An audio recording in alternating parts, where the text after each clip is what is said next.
Bonjour et bienvenue sur les MIPS Vagabonds. On vient tout juste d'avoir le dernier plan d'action des champions, et après en avoir discuté avec des membres de notre Discord, nous avons pu mettre au point quelques théories que nous allons vous présenter. On commence par le jungler fantaisiste, qui sortira en premier.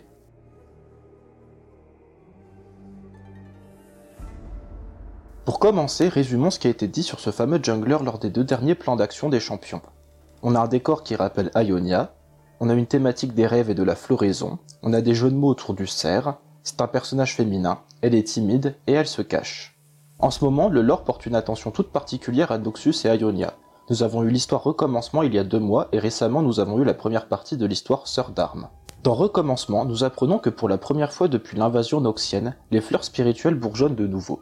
Il est possible de faire un thé spirituel avec ces fleurs, ce qui permet de parler aux morts. On y apprend aussi l'existence d'une légende, celle de la gardienne, qui aurait guidé bon nombre d'âmes vers la paix et la joie à travers le royaume spirituel. Selon les personnes, la gardienne serait une renarde, une chienne, une panthère ou bien même une loutre. Il y a aussi un passage intéressant que je vais vous lire. Il y a bien longtemps, le monde était en équilibre parfait. C'était un arbre gigantesque, plein de vie, et chaque branche, chaque feuille et chaque fleur étaient placées avec soin et attention pour que le soleil et la pluie puissent toutes les nourrir. Les hommes, les animaux et les esprits étaient en paix. Le mot guerre n'existait pas, car il n'y avait jamais eu ni de bataille, ni de sang versé. Lors du premier plan d'action des champions de 2020, on peut y voir un arbre gigantesque avec une fleur qui éclot au sommet, ce qui rappellerait l'arbre de la légende et les fleurs spirituelles. Maintenant, place à la théorie.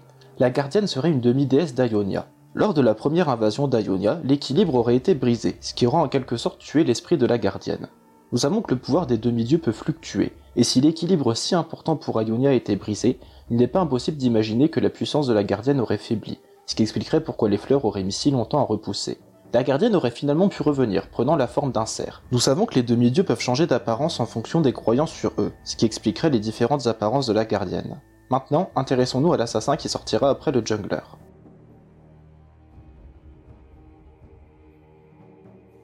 Comme pour le jungler, commençons par résumer ce qui a été dit sur cet assassin lors des 2 derniers plans d'action des champions. On a une image qui rappelle le festival de la fleur spirituelle, on a l'utilisation du mot démon, il refuserait de mourir, on a la mention d'un autre monde et d'une légende oubliée. Ce n'est pas un Darkin, il possède 2 lames et c'est un personnage du lore déjà connu. Encore une fois, Recommencement apporte des informations très intéressantes. On y apprend l'existence de la légende sur le collectionneur, je vais vous lire le passage en question. Un jour, les chemins de la gardienne et du collectionneur se croisèrent. Le collectionneur vit le nombre d'esprits que la gardienne avait menés vers la paix, la joie à travers le royaume spirituel, et il devint jaloux.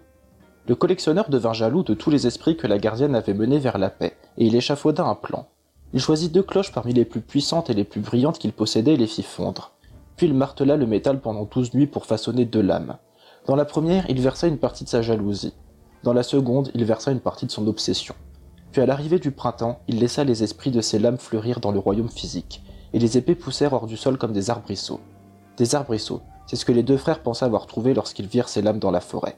Les frères étaient meilleurs amis, leur loyauté l'un envers l'autre était indéfectible, et ils comprenaient leur rôle dans le monde. L'aîné hériterait un jour de l'épée légendaire et des terres de son père, et le cadet hériterait de son navire. Ils pensaient tous 2 devenir de grands héros, l'un sur ces terres et l'autre aux confins du monde. Un printemps, ils trouvèrent les 2 épées arbrisseaux poussant dans la forêt. Aucun des 2 frères n'avait vu un arbre si brillant et si tranchant auparavant. Ils les coupèrent ensemble et chacun d'eux emporta un sur son épaule pour les rapporter dans leur demeure. Ils ne se doutaient pas que ça serait la dernière chose qu'ils feraient ensemble en tant que frères jusqu'à leur mort, car pendant qu'ils rentraient chez eux, l'étrange sève des lames commença à couler sur leurs cous, et remplit leurs esprits de pensées et de sentiments horribles. Ceux du collectionneur. Bien qu'ils ne soient pas devenus ennemis ce jour-là, ces lames viendraient à s'entrechoquer dans un tintement de cloche résonnant à travers le royaume physique et le royaume des esprits comme jamais auparavant.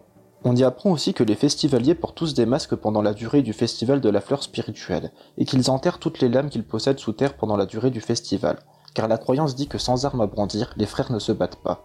Lors du premier plan d'action de 2020, on peut voir une épée rouge plantée dans l'arbre, ainsi que plusieurs épées plantées dans le sol. L'épée rouge pourrait représenter le collectionneur, et les épées dans le sol seraient des représentations des épées arbrisseaux qui pousseraient dans le royaume physique. Maintenant, place aux théories. L'assassin serait donc le collectionneur, un démon qui agirait principalement à Ionia. Il aurait les 2 épées mentionnées dans la légende à son sujet. Il porte un masque et est décrit comme refusant de mourir. Se pourrait-il que le collectionneur, profitant du fait que la gardienne est encore faible, tente de prendre forme physique ? On peut imaginer qu'il puisse prendre la place d'un mort dans l'une des fleurs spirituelles pour ensuite posséder un festivalier, ce qui expliquerait le masque. L'œil bleu symboliserait alors le royaume spirituel et le rouge le royaume physique. Ou alors la légende des 2 frères pourrait devenir réalité avec Yone et Yasuo, mais Yone est mort et enterré depuis plus de 10 ans. On peut imaginer que le collectionneur aurait pris son âme lorsqu'elle serait arrivée dans le royaume spirituel, mais cela n'explique pas le masque et la façon dont il aurait pu prendre le corps de Yone. Maintenant, intéressons-nous au dernier champion qui a été présenté, le tireur.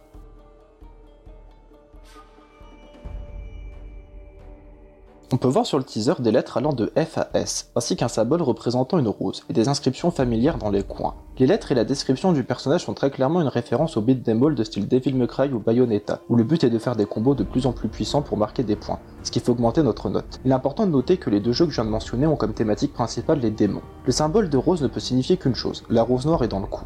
Et enfin, les symboles sur le côté rappellent ceux présents sur le codex de démonologie. La théorie serait donc que ce tireur est un membre de la rose noire qui utiliserait des pouvoirs liés aux démons. Et c'est tout pour cette vidéo, je vous remercie de l'avoir regardée et j'espère qu'elle vous a plu. Si vous avez des théories concernant les prochains personnages, n'hésitez pas à les partager en commentaire ou à venir en parler sur notre Discord.